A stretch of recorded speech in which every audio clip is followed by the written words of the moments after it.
So here we have number 9.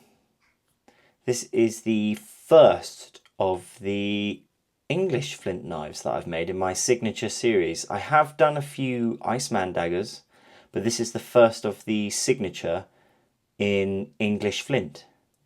The flint itself was gathered in Charmouth near Lyme Regis, and it's been aptly named Charmouth Galaxy. And you can see why. The beautiful colour variations in this flint.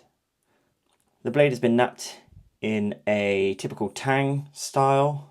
It's something that I do occasionally with my knives, and I like doing it. It looks quite nice.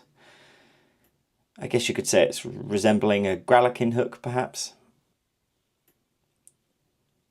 It just looks really nice and balanced. The other side of the blade looks just as beautiful. There's all sorts of different colours in there. You're getting the dark blues, the yellows. There's yellow patterns coming in. Obviously the whites, the dark greys. It's a whole galaxy of colours, hence the name. This one has been hafted into a Scottish red deer antler. Completely natural shape. And it's been hafted using my own homemade pine pitch glue and finished off with artificial sinew in my cross pattern. And then the last step is the hide glue that goes on top. So the whole piece itself feels really balanced. The flint knives have a little bit more weight to them than the obsidian ones do. It's tougher material, but doesn't take away from its beauty at all.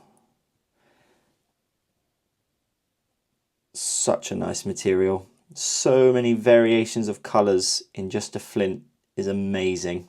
This piece comes with a slice stand, and on the bottom part of the stand you have all of the information about the dagger, the handle, the material used and the date it was made, along with a serial number and a signature. The little finishing parts here are made out of blackthorn, collected locally, and it just sits in like so. As with all my knives, it does come with a lifetime warranty. Just message me if anything goes wrong and we'll see what we can do. I was very excited to nap this piece. It's the first of the English flints in my signature knives series. That's piece number 9. Thanks for watching.